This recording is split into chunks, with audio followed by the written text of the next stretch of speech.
industries moved into Austin last year, Antonio last year, or moved from Los Angeles or to Los Angeles. So that's more data that we would look at, I guess, more specifically. Right. In other words, the suburbs that people are commuting to when they move from there. I mean, how far would they travel?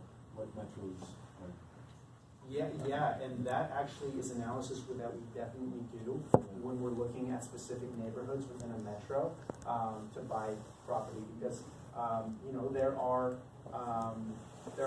sectors and areas within specific metros that have a majority of jobs within a certain field. For example, San Antonio on the northwest side, majority of their medical facilities and USAA headquarters on the northwest side. So those are more medically related jobs, and most of those employees are living on the northwest side as well. So most of those are some of the best jobs in the metro, and in turn some of the best neighborhoods in the metro. So we'll target those specific neighborhoods because you're probably going to be a tenant that's commuting right there to those jobs, and you're going to seek out your specific investment property in that area. There's an infrastructure elsewhere, like infrastructure, like let's say for example, Pierce Park, and then you look at a certain metro and say, okay, where is the fastest growing? So if I say, here tonight, just reference to the Bay Area, it's like if I say San Francisco is where we're moving, then Concord, Pittsburgh, Antioch is where they're living. Yeah. Because of the infrastructure. And here's what's cool is we can determine initially a metro that makes sense and why it makes sense and that's hitting your returns and what you're looking to accomplish. And then when we get you connected with our regional rep or our buyer's agent in that market, they really have that specialized data. This metro project was just approved, for example. Microsoft owns this plot of land, hasn't developed it yet, for example. That's that localized knowledge that you need someone on the ground for, you know. Do you provide any insights into, I know you can't predict recession, but do you foresee something like that, and you say, okay, maybe it's not a good time of the year to invest in, maybe you should wait a couple of years, a couple of months or whatever? Sure. I mean, just depending on, you know, what we're seeing in general. And all our regional reps in all our markets could say, you know, what they've been seeing, what historically they've seen, and how a recession would affect their real estate markets.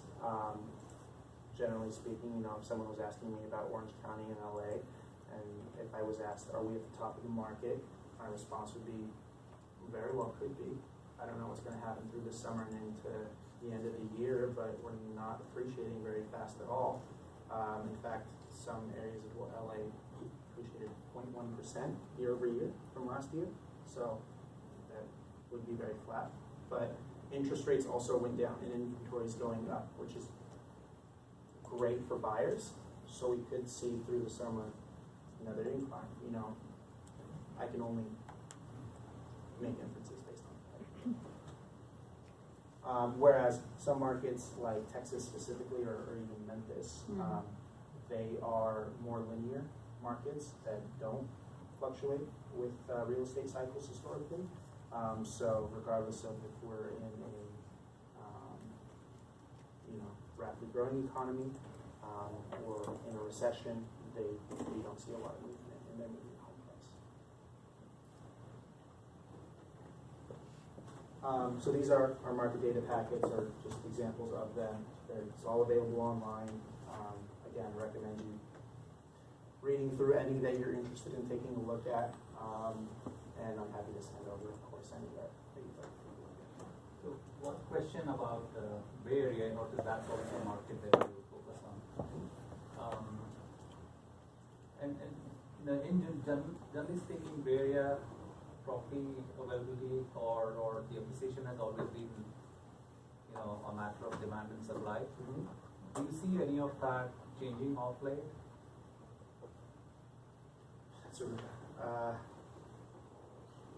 It's a hard question to answer because Bay Area behaves a lot like Southern California does, very cyclical, rapid swings of appreciation and then depreciation based on where we are in the market. It's just that we're in such a unique time in the market based on what prices are doing, how they're appreciating, and what inventory is doing, that it, you know, sort of goes back to, I am very curious to see what's going to happen through this summer with interest rates. Generally speaking, long term, California always, historically speaking, appreciates, always. Because, you know, regardless of if we see a rapid decrease, over time, it's always a positive trend, it's just more volatile. So volatility is unique to coastal markets. Florida is much the same way as our California markets. Same with a market like Seattle or Portland. They're just more volatile, and I foresee that continuing. But long term, so 10, 15 years, average appreciation is always going to be positive, and probably going to be more positive than markets throughout the Midwest, for example. You guys are not in Seattle, are you? No, not one of our active markets. We can ultimately help you buy in every market that we're in. It's just that the tools, resources, and teams we have available are specifically in 16 markets. We wouldn't be able to serve you in the same capacity.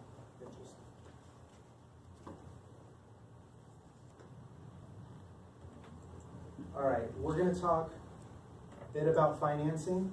So this is the how, and then we'll go into the real life examples and break that down. So any questions before I dig into the financing and all that?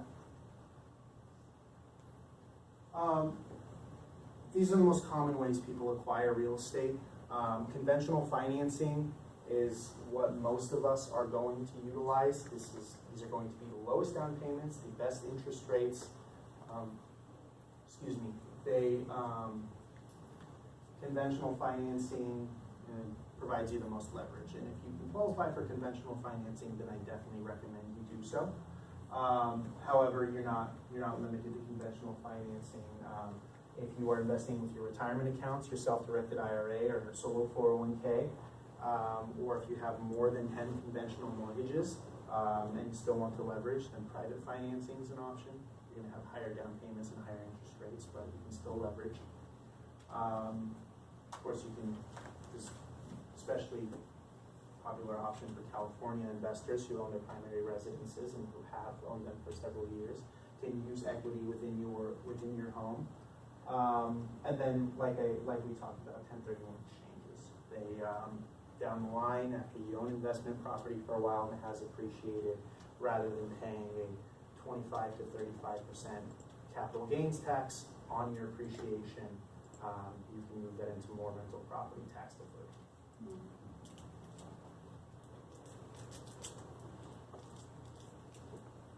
Conventional financing, has anyone gotten pre-approved in the last year or two? Yeah? Cool. It can be, kind of a painstaking process sometimes. They do ask for a lot of documentation, a lot. But that's good. And the reason it's good is because prior to the recession and the crash, they did not. And they used to take your word for it, essentially. And that is how faulty asset-based loans essentially got written and sold on the back end. And, we had the biggest recession of our lifetime. So the reason that they ask for so much is because they're verifying you as the borrower now. Lending guidelines are a lot more strict, but they are more secure. They're better underwritten. So they will ask for a lot of documentation, but you only have to provide it one time. This is just our preferred lender. Ultimately, you can work with whatever lender you would like. But our lender is a direct lender. It means processing and underwriting is done in-house. He's very quick and responsive, and so is his team. And that's what you need if you're securing a solid property in a competitive market. The main aspect I want to show is that this can all be done quickly and easily online for a full underwritten approval. And this is what we're going for, a pre-approval letter. Because ultimately, you can't submit an offer if you're financing conventionally without a pre-approval letter. So this is the golden ticket if you're financing conventionally. One member of the team, of course, that we always get you connected to financing conventionally, and this tells us your borrowing power, tells you what price point we can look at, which determines what markets we can look at. So. And then minimum down payments for financing. These are Fannie Mae, Freddie Mac guidelines. These aren't rules that we set. These are essentially, if you're financing conventionally, this is what the government requires. 20% down for a single family, 25% down for 2 to 4 units. 5 or more units is a commercial property, and you would get a commercial lender, essentially. There is a 15% down product for single family homes, but you are on the hook for mortgage insurance, which usually eats away at your cash flow. So you're usually better off just putting the extra 5% down, not having the mortgage insurance, increasing your cash flow. Sorry, what's 7 to 10? Oh, great question. So these are minimum FICO scores to be approved for conventional financing. And these will be for your first 6 conventionally financed investment properties. Once you are purchasing conventionally properties 7 through 10, you'll need a minimum FICO of 720. And then current guidelines don't allow for any more than 10 conventionally financed investment properties. That doesn't include your primary residence. So conventionally you can own your primary and 10 investment properties with a conventional loan. You said who doesn't allow more than 10 properties to Fannie Mae and Freddie Mac. So that they're essentially buying these mortgages on the back end after they're being funded by a conventional lender. And so the federal government essentially has guidelines that lenders have to adhere to when they're underwriting you for them to purchase these securities. That's on 10 properties with balances on them. Does that include properties that are paid off free and clear? No, not if there's no conventional loan. And then once you go to properties 11, 12, you can use private financing, what have you. Good problem now. Yeah, that's true. I work with Reed on almost all transactions, but he also credits your appraisal 650. It just saves you a little bit out of pocket, but it's just a small incentive. The real benefit is that he's really good at what he does, and we've been working with him for 14 years. Then private financing terms, you'll notice a little higher interest rates, 6.5% to 8.5%, higher down payments, 40%, but really, really beneficial if you're investing with retirement accounts, for example, or if you haven't, 10 or more conventionally financed properties, or your credit's not the best and you want to get into the game now, you can always refinance later for a conventional loan. When you said you're financing from your 401k, solo 401k, what does it mean? Great question. If you're investing with a solo 401k or a self-directed IRA, you cannot take a conventional loan. So you can't take a normal bank loan at 20% down and a low interest rate, because those are government protected assets. Your IRA and your 401k, they're government protected. So what you need is a non-recourse loan, which means that the lender, if you default on the loan, does not have a recourse against your assets further than the investment property itself. So they can take the property, but they can't go against anything else. Whereas a conventional lender, they underwrote you, the borrowers, so they have recourse against you and your assets. There's tax implications on that, though, if you're using it for if you're going to leverage it for a 401 or... Certainly, yeah. They're definitely not. Yeah. I guess at that point you have to hope that those tax implications, that you're making enough, or you're going to be able to make enough to... Yeah, and we would always recommend, we have preferred CPAs, Yeah. if you don't have your own, and our preferred CPAs will give you a free consultation, and that's certainly an aspect that we take, yeah, without a doubt. I'm not going to go too much into insurance, but these are our preferred insurance agents. We've been working with them for 20 years, and your biggest source of asset protection. But that's information on it's sort of outside of the scope of today's presentation, but this is the good stuff. These are the metrics, and using these metrics to project returns. So we're going to look at two examples in two very different markets, talk a little bit about property management, and then, well, I'll get you guys out of here. I know it's getting a little late, but I appreciate you bearing with me. Appreciation versus cash flow. ROI versus cash on cash return. ROI is your total return versus cash flow or cash on cash return, which is just factoring in amount of passive income or percentage of passive income on a monthly basis. So, depending on which one of these are more important, we'll look at different markets and different properties within those markets. I mentioned earlier that I'm going to show you two stark different metropolitan areas. So San Antonio, if you see here,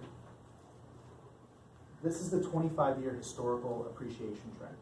This is data that we pay for from the National Association of Realtors, and this is the data and the appreciation trends that we factor in for the projections for all of our properties. We adjust them, we only use about 75% of the average appreciation to be conservative, but this is where the data comes from. Now you'll notice a market like San Antonio that has average appreciation about 4.5% year over year over the last 25 years. Looks pretty steady, huh? I mean, it looks linear, and the thing that will shock a lot of investors is if you look at 2008, the depreciation was 0.25%. 2009 depreciation was 2.3%, and then we went right back into the green and rebounded. I mean, we're talking about total depreciation of about 3% versus markets in California that saw depreciation of 30%. And that is why risk tolerance factors into where you're investing, because some markets, like I said, historically more volatile than others. So one aspect to consider. Now, San Antonio is in Texas, obviously, with its high property taxes, so your fixed expenses are high, generally speaking. Especially for single family, you're not going to cash flow much. You're going to break even, but you're going to appreciate very steadily. Now, what does that look like? I have an example in your folders of a property currently available in San Antonio. Now, I just so happen to only use multifamily examples today, but there's plenty of phenomenal single-family examples too. They both have their own nuances, but I just want to show you how to read these pro formas, because these are generated from the analysis tools on our website. And the property class rating system that we talked about earlier are factored into the pro forma here. But quickly, the first box you see up there represents the investment capital needed, your out-of-pocket expense to invest in this property. In this case, we're factoring a 30% down payment. 25% is the minimum. We factor in 30 to give you a little more equity initially. And for single-family homes, putting the extra 5% down gives you a better interest rate. So just something to keep in mind. But you'll see there that down payments factored, initial repair costs, and closing costs to give you your investment capital needed. Now this is listed at $565,000. Your investment capital is $184,865. And the reason we calculate investment capital needed as opposed to your down payment is because the returns that we're projecting or determining are based not on your down payment, but on your total out-of-pocket expense. That's a difference that you might see in other projections. I mean, if we're not factoring in the closing costs and the repair costs that you spent, then we're not factoring in your total initial investment in your returns. Gross rent is pretty easy to factor. If it's not fully occupied, then you can just use rental comparables to use in your pro forma. And then you have all of your fixed expenses. So these are the expenses that you know you're going to incur no matter what. You know what the tax rate is, or it can be determined. You can have the insurance quotes provided. management fee, if there's an HOA, or if you're responsible for any utilities, those are all factored in. And then you have your fixed annual expenses. I'm using an annual view here, you can evaluate on a monthly basis too. And your fixed annual expenses, less your gross rent, gives you your annual income. In this case, conservatively $15,000 of passive income a year. Now, a lot of individuals or investors could tell you that this is your cash flow, but that would be misleading and they would be wrong. Because this number would be best case scenario if you had no maintenance and no vacancy, no turnover, nothing to repair, then yes, theoretically, this is what you would be seeing in your bank account every month. But we are evaluating very conservatively and realistically, and we need to account for maintenance and vacancy. So, those are used to adjust your annual income to give you this adjusted cash flow every year. In this case, it's $5,679 a year. Again, that is only factoring in today's rent. It's not factoring in increases in rent over time, and it's not factoring in, or it is factoring in very conservative maintenance and vacancy estimations. Under the insurance, is that just an average, and is that insurance based on replacement of the dwelling, like fire insurance, in some cases maybe earthquake insurance? Yeah, it's there's extended dwelling coverage, generally speaking, factored into our performance. But yes. And your tenant, and it's encouraged that your tenants take an insurance policy as well. Is that like a fire? It is encouraged, and in fact, where we can require them to, we require them to. There are some states where you cannot require them to, and then we do encourage it. Like in certain states where you have hurricanes or floodings, let's say Texas. Yeah. Are you picking up the cost of that, or is the tenant typically picking up the cost of it? Well, the tenant would want to have Protection of their goods and exactly. But you would be taking the policy for your dwelling, and we never advertise properties in flood zones. That's something we check. We definitely don't. It's one of the reasons we actually are out of Houston, for example. And then we definitely, in a market like Florida, hurricane insurance is required with your policy. So the extra protections, as they're needed, are implemented.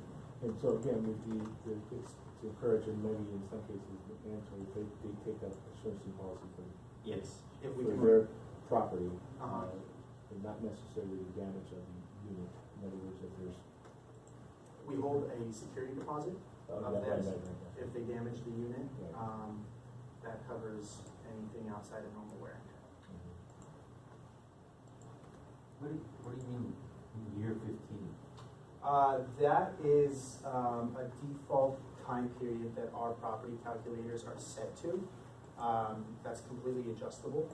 It's just an average time frame to hold a rental property, and it's more specific, or it's necessary to calculate your appreciation. So we take essentially the average appreciation over 25 years, and then we determine that, we extrapolate that over a holding period. And we usually set that to 15 years. And as you change the number of years, how it increase or decrease, your annual ROI will change. And your accumulated cash flow. So, would the property tax be different if we're investing out of state versus if we live in taxes in that county? Yeah. There are homestead exemptions in Texas. It's not a huge difference. Taxes are still expensive, but there's homestead exemptions in a lot of states. What that means is that if you live in that state and you live in that property, then you have a lower tax rate than if you're an out-of-state investor holding rental property. But of course, we're using the tax rates of the investment property, not the homestead.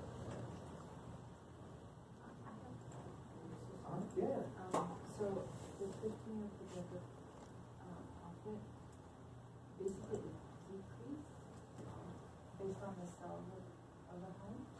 Cause the sale is 165, 65, and then the 50-year, I don't understand, can you explain that? So the top, it says the list price is 565, right?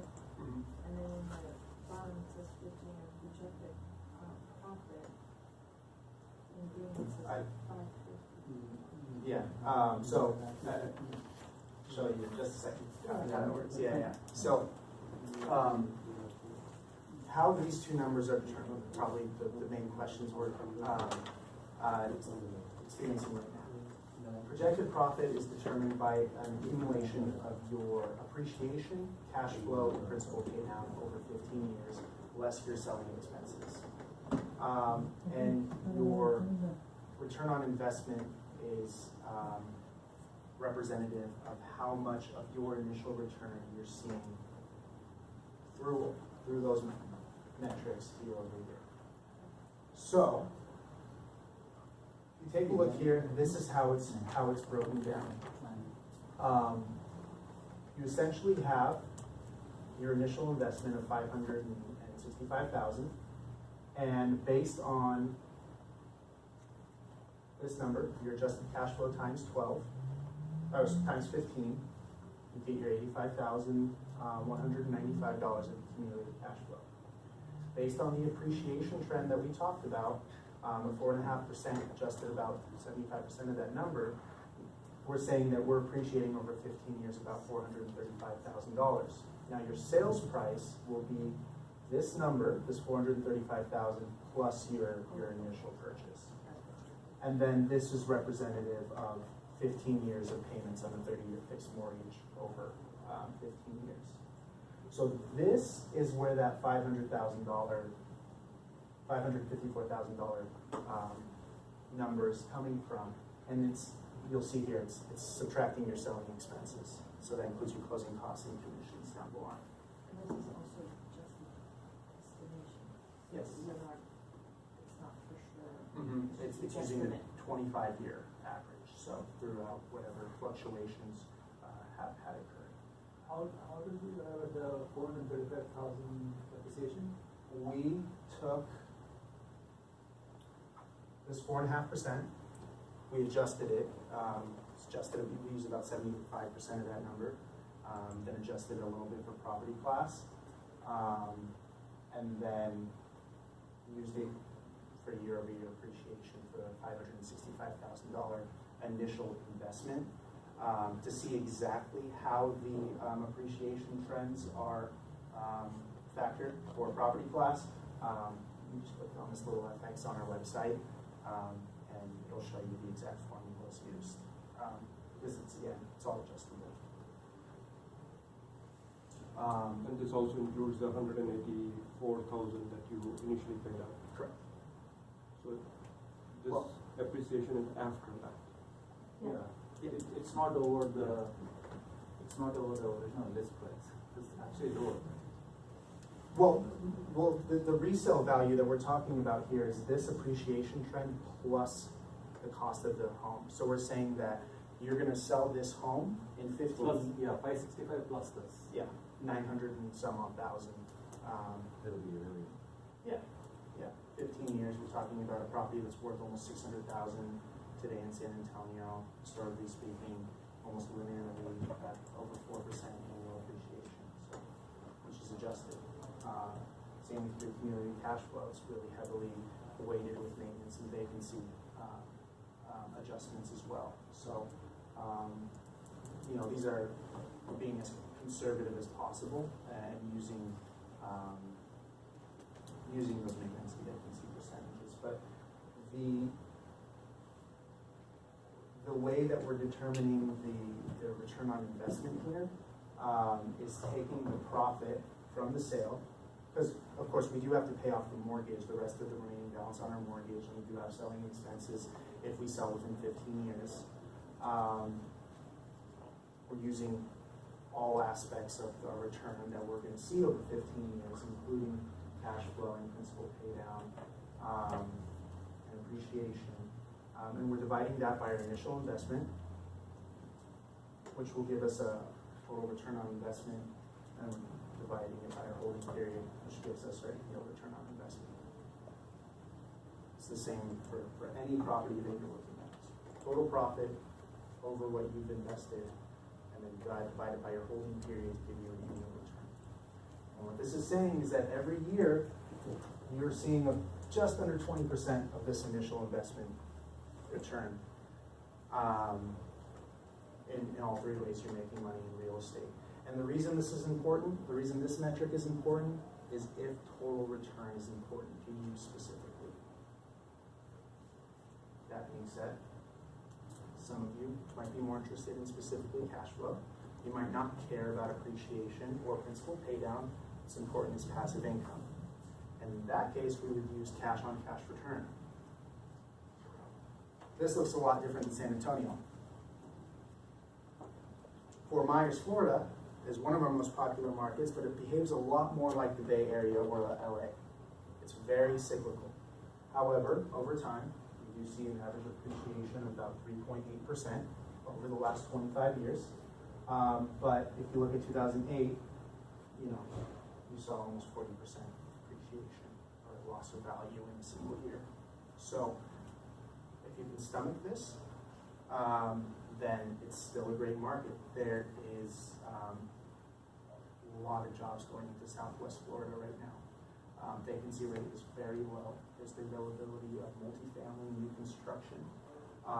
But if you look at, we're almost back to the levels we were 2008.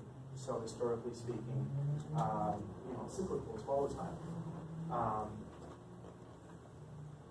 The good thing is nowadays you're required to put more money down, have more equity right off the bat, and if you can justify a market based on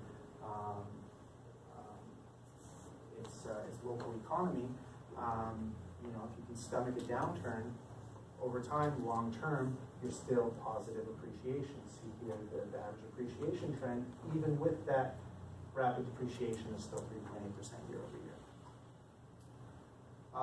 But Southwest Florida is a very popular market of ours because the properties there have very high rent-to-price ratios, meaning you see a lot of your return coming strictly in the form of cash flow. You can see here that your adjusted cash flow is almost $4,400 for a property that's $225,000 versus this $565,000 fourplex in San Antonio, which saw an adjusted cash flow of $5,600. That was more than 2 times the price. So we want to target markets that have a higher return in the form of liquid cash if passive income is your goal. And then we're going to be evaluating different markets and those who are just looking for a total return on investment. And then, cash on cash return is simply saying how much of your initial investment you are seeing returned in cash every year. So all we're doing is dividing annual cash flow by your initial investment. And so what we're saying here is that for this duplex in Florida, based on current rents, you're seeing a return just under 6% just in cash. Now, remember, this is the adjusted number. Be wary of these types of numbers when we're talking about cash on cash return. This is exceptionally high. And unless it was in a very low D-class neighborhood, even then your maintenance and vacancy would be through the roof. This number has to be adjusted because it's not realistic. This doesn't factor in your maintenance and your vacancy. This is best case scenario if you never had to repair anything and your tenant never left.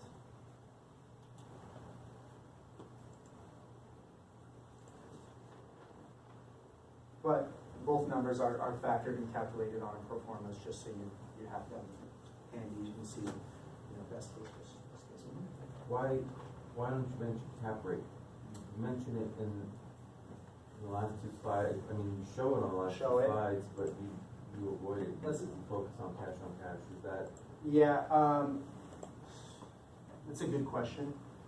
Cap rate is more used more in commercial property. And it's used more in commercial property because the lending and financing for commercial property is going to be dependent on the property's performance, historical performance. Meaning that your down payment and interest rates can vary wildly for commercial property. And so we need to use cap rate because we'll have like 2 years of profit and loss statements, and we know the exact figures of maintenance and know the exact figures of vacancy, and we have those records, and we can calculate exact cap rates, and we don't factor in anything that has to do with a mortgage for cap rates. So cap rates are it's a better metric used not for financial projections, but to tell the story of a property's past performance. Does that make sense? So cash on cash return and return on investment, those are metrics we can use on a property to project future performance. You know, when we're talking about multifamily and commercial property, we usually have more records and can more carefully analyze the past performance.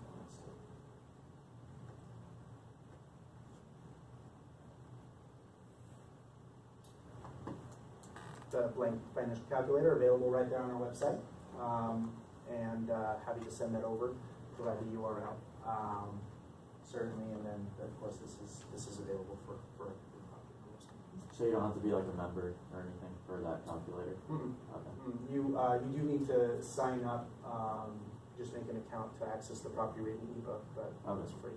All you have to do. And then you have like unlimited calculation on it?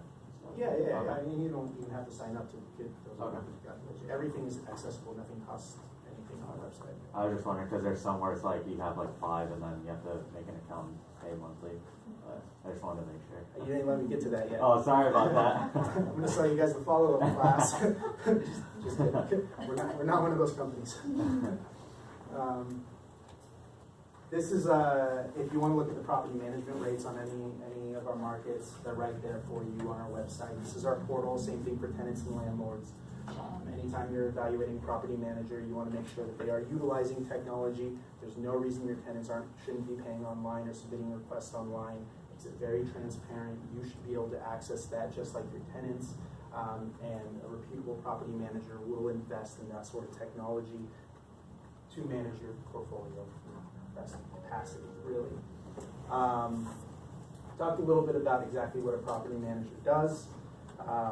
But really it's day in, day out. You should not have a relationship with your tenant. You should never meet your tenants. That is how to turn a good investment into a bad investment. Because a personal relationship with tenants leads to cutting corners and taking rent late or giving them a pass. And real estate investing is a business decision, and that's why you hire a property manager.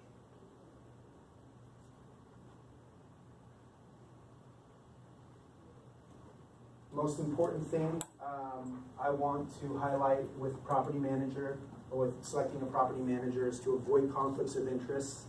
We talked about one, never work with a property manager who's going to charge management fee when your property is vacant.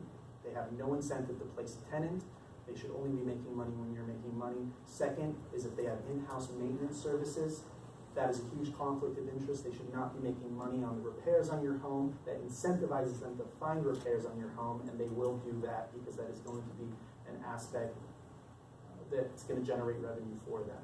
You want to have property managers with strong referral networks and relationships with contractors and handymen that they can provide to you so that you can ultimately make that determination that your property manager should not be making money from repairs on your home. This is in your folder, I believe, that just a breakdown of our fees for property management.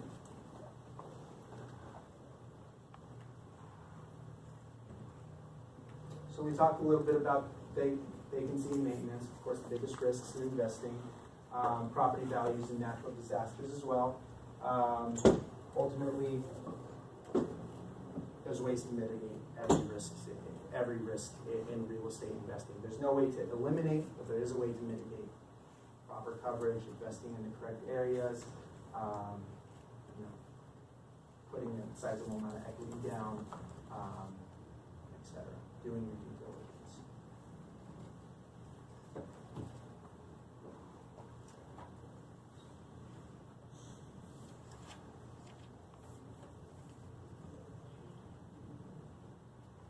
All right. Thank you guys for sitting through this with me this afternoon. Hopefully, this serves as a good jumping off point for you guys. You know, tools that you can utilize to select the market, select investment property that is going to make the most sense for you, whatever it is that you're looking to accomplish. There are a lot of markets you have available to you, a lot of investment properties that you have available to you.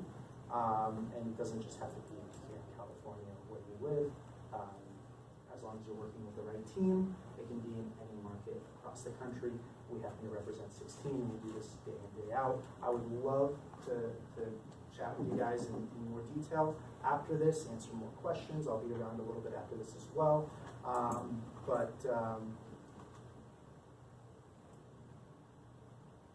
Definitely want to, well, I'll ask this. Did anyone learn anything today?